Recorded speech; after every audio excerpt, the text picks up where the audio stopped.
ఇప్పుడు మొన్న పార్లమెంటు సభ్యుడు శ్రీ రఘురామకృష్ణరాజు గారి మీద జరిగిన కేసులు కానీ తర్వాత జరిగిన పరిణామాలు కానీ ఆయన కేసుకి వెళ్ళటం బెయిల్ తెచ్చుకుంటాం వీటిలన్నిటి మీద దాంతోపాటు ఆ రోజు జరిగిన ఆ తర్వాత జరిగిన పరిణామాల్లో బాధ్యత వహించిన కొంతమంది అధికారులు వాళ్ళ మీద ఏ విధంగా చర్యలు తీసుకోబోతున్నారు, వాళ్ళది తప్పు ఉందా లేదా, ఈ విషయం మీద ఒకసారి మనం ఈరోజు చర్చిద్దాం.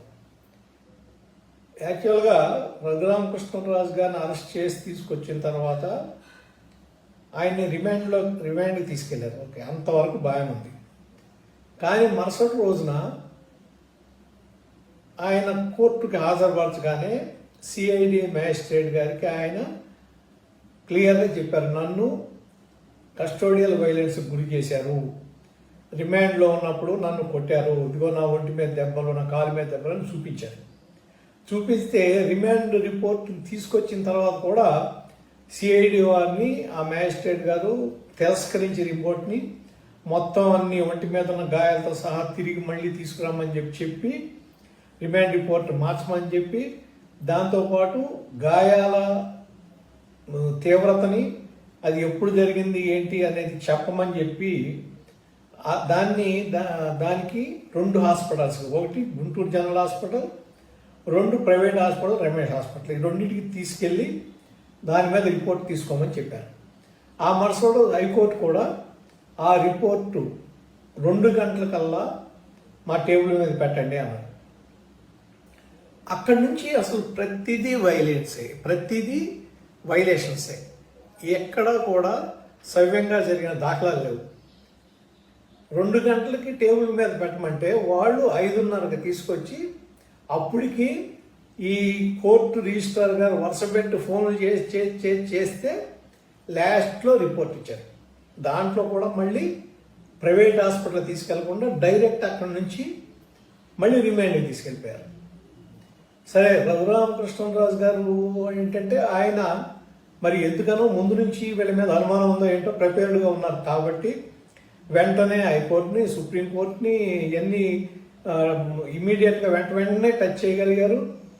సరే, దాంట్లో ఆయన కొంతవరకు వాళ్ళ వైలెన్స్ నుంచి బయటపడగలిగారు. దీంట్లో ఎంత నిర్లక్ష్యంగా బాధ్యతారాహిత్యంగా ప్రవర్తించారంటే అధికారులు, సాక్షాత్తు సుప్రీంకోర్టు ఇది ఈ కేసుని తీసుకునే ఏ హాస్పిటల్లో వద్దు, సికింద్రాబాద్ ఆర్మీ హాస్పిటల్లో అక్కడ చికిత్స అందించండి, దాంతోపాటు రిపోర్ట్ ఇవ్వండి. అక్కడ కూడా ఎంత కేర్ఫుల్గా ఇచ్చారంటే ఆర్డరు. 3 డాక్టర్ల ప్యానెలు, అది ఎవరి సమక్షంలో చేయాలి, అది కూడా తెలంగాణ హైకోర్టు నియమించిన న్యాయాధికారి సమక్షంలో చేయమన్నారు. అంటే ఎక్కడా కూడా ఆంధ్రప్రదేశ్కి సంబంధించి కానీ ఆంధ్రప్రదేశ్ అధికారులు కానీ వాళ్ళ ప్రమేయం ఎక్కడా లేదు. కానీ ఏమాత్రం బుద్ధి జ్ఞానం ఉన్నవాళ్ళైతే, అసలు చదువుకుని రికమెండేషన్ లేకుండా సొంత ప్రతిభతో ఉద్యోగాలు సాధించుకున్న వాళ్ళైతే అప్పటికైనా బుద్ధి తెచ్చుకుంటారు. ఏమనంటే ఇదేదో చాలా డేంజరస్గా ఉంది అని. కానీ అక్కడ కూడా ఆర్మీ హాస్పిటల్ నుంచి కూడా త్వరగా ఆయన్ని డిశ్చార్జ్ చేయమని, డిశ్చార్జ్ చేసిన తర్వాత మళ్ళీ అరెస్ట్ చేయడానికి సిద్ధంగా ఉండమని, అరెస్ట్ చేయడానికి రెడీగా ఉన్నారని చెప్పి రఘురామకృష్ణరాజు గారు మళ్ళా పిటిషన్ వేశారు. ఏమని, ఎట్లాగా, దాంతోపాటు ఎవరైతే సిఐడి వాళ్ళు పోలీసులు ఉన్నారో వాళ్ళ మెస్ బిల్లులతో సహా, వాళ్ళ మెస్ బిల్లులు కూడా అటాచ్ చేసి, అంటే ప్రూఫ్లతో సహా సబ్మిట్ చేశారు. అంటే అసలు ఆర్మీ కంటోన్మెంట్లో కానీ ఆర్మీ హాస్పిటల్ దగ్గర కానీ సిఐడి వాళ్ళు రావడానికి వీల్లేదు. ఫస్ట్ ఆఫ్ ఆల్ మనం చూసాం ఆ రోజున ఎప్పుడైతే అంబులెన్స్ దిగి ఆయన కార్ నుంచి దిగి ఆర్మీ అంబులెన్స్లోకి ఎక్కించుకుంటున్నారో, ఆయనతో పాటు వెళ్ళబోయిన సిఐడి వారిని అక్కడికక్కడే వెంటనే ఈ ఆర్మీ సంబంధించిన వాళ్ళు, ఆర్మీ అధికారులు వాళ్ళని పక్క లాగేశారు, మీరు రావడానికి వీల్లేదని. అటువంటప్పుడు ఎట్లా ఉన్నారు అక్కడ?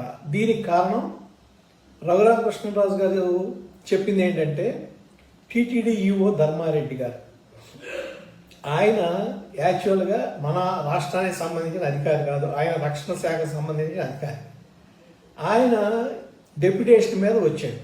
అంటే రక్షణ శాఖలో అధికారులతో కొంత సంబంధం ఉంటుంది, ఒకటి.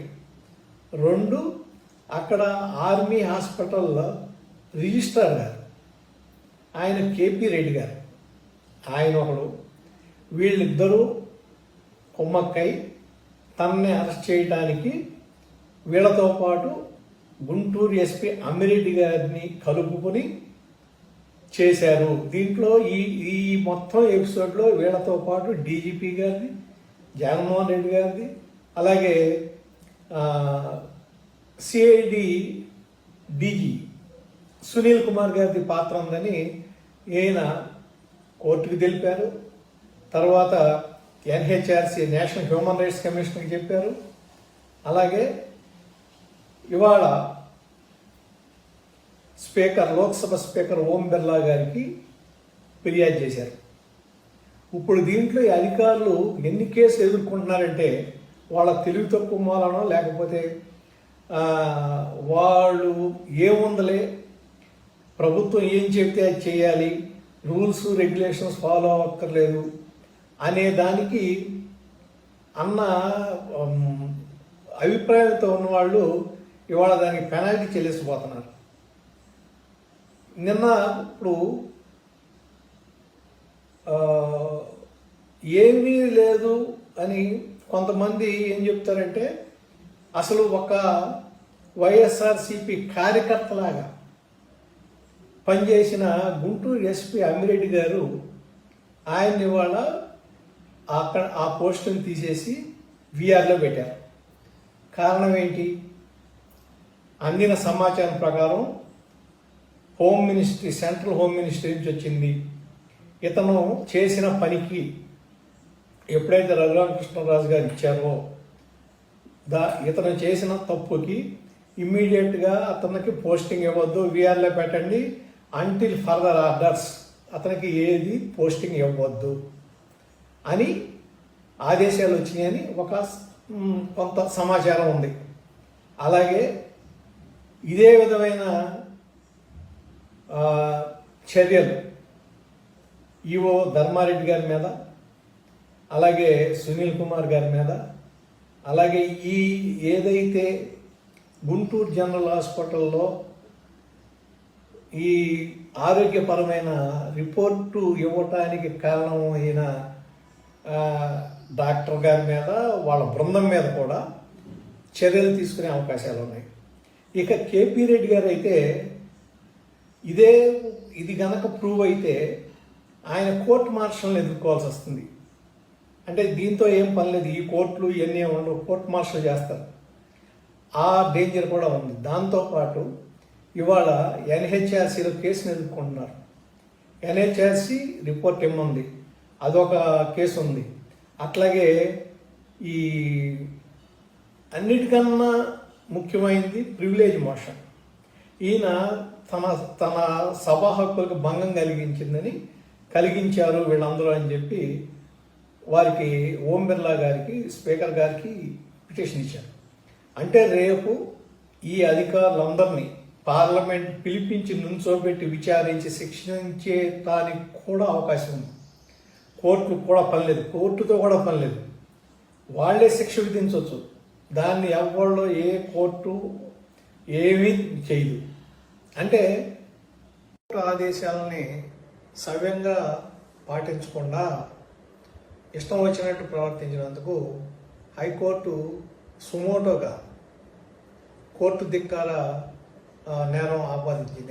ఎవరి మీద అంటే సునీల్ కుమార్ గారు, ఇది డిఐజీ, అలాగే గుంటూరు ఎస్పీ, అట్లాగే ఆవిడ ప్రభావతి గారు, డాక్టర్ గారు, వీళ్ళందరి మీద సుమోటోగా కేసు ఉంది. ఇదొక కేసు. ఇన్ని కేసులు ఎదుర్కొంటున్నారు. వీళ్ళ యొక్క స్వార్థ ప్రయోజనాల కోసం వీళ్ళని అసలు ఈ అధికారుల్ని ఎందుకు ఈ అధికారుల్ని ఎవరి డబ్బుతో వీళ్ళు ఉద్యోగం చేస్తున్నారు? ప్రజల సొమ్ముతో. వీళ్ళు కాపాడాల్సి ఉంది ప్రజల్ని. వీళ్ళు చేయాల్సింది ఏంటి? ప్రజాస్వామ్య పరిరక్షణ. కానీ వీళ్ళు చేస్తుంది ఏంటి? ఊడిగం చేస్తున్నారు. ఏం చెప్తే అది ఒక రూల్స్ రెగ్యులేషన్స్ ఉండవండి. రూల్స్ ఫాలో అవ్వాల్సిన పని లేదా? రాజ్యాంగం అనేది ఏముందో దాని ప్రకారం చేయాల్సిన పని లేదా? ఈ ఎపిసోడ్లో నిజంగా రఘురామకృష్ణరాజు పోరాట పటిమ, ఆయన పోరాడిన విధానం కానీ, న్యాయం కోసం వారి కుటుంబ సభ్యులు ఒక టీం అంతా పోరాడిన విధానం కానీ నిజంగా హర్షణీయం. అయితే అందరికీ ఇలా కుదురుతుందా? రేపు పొద్దున మామూలు వాడిని తీసుకెళ్లి ఇట్లాగే ఈ 124A కింద దీని కింద తీసేస్తే, లాకప్లో పడేస్తే అది వాళ్ళు ఎంత తొందరగా రాలేరు, ఎంత తొందరగా న్యాయం చేసుకోలేరు. వాళ్ళకి న్యాయం దక్కటానికి చాలా ఆలస్యం అవుతుంది. ఈలోపు జరగాల్సింది జరిగిపోతుంది. కాబట్టి ఈ ఎపిసోడ్లో ఇంకొకటి ఏంటంటే 124Aని కూడా పునర్నిర్వచించాలి. దాని పరిమితుల్ని నిర్వచించాల్సిన అవసరం ఉందని చెప్పి జస్టిస్ చంద్రచూడ్ గారు మొన్న ఈ ABN TV5 కేసులో వ్యాఖ్యానించడం జరిగింది. తదనుగుణంగా ఇవాళ వివేక్ దుబే అనే ఆయన వినోద్ దుబే అని ఒక జర్నలిస్ట్, ఆయన మీద పెట్టిన 124A కేసుని ఇవాళ అది చెల్లదని చెప్పి కొట్టేశారు సుప్రీంకోర్టు. 124A చెల్లదు అని. దాంట్లో కూడా ఏం చెప్పారంటే కేదార్నాథ్ వర్సెస్ బీహార్ స్టేట్, దాంట్లో ఆ కేసులో ఏదైతే తీర్పు వచ్చిందో ఆ తీర్పు దీనికి కూడా అప్లై అవుతుంది అనేది. అదే తీర్పు రఘురామకృష్ణరాజు గారు కూడా అప్లై అవుతుంది.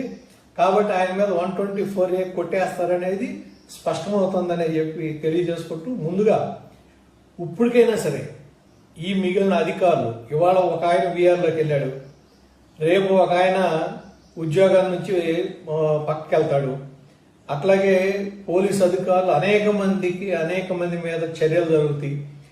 మీరు ఎవరి వెనకమాలైతే నుంచుని ఎవరి ఊడిగం చేసి ఎవరి చెప్తే అదంలా చేశారో వాళ్ళెవళ్ళు రక్షించలేని మిమ్మల్ని రక్షించడానికి అవకాశం కూడా ఉండదు. అంటే ఇప్పుడు మీరు తెలుసుకోవాల్సింది ఏంటంటే, మీరు రూల్స్ని ఫాలో అయ్యి రాజ్యాంగాన్ని ఫాలో అయితేనే మీ ఉద్యోగాల రక్షణ ఉంటుంది, లేకపోతే దాని ఫలితం మీరు అనుభవించాల్సి ఉంటుంది. ఏదేమైనా ఈ విషయంలో అపూర్వమైన పోరాట పటిమ కనపరిచిన ఎంపీ రఘురామకృష్ణరాజు గారికి నమస్కారాలు తెలియజేసుకున్నాను. అందరికీ నమస్కారం.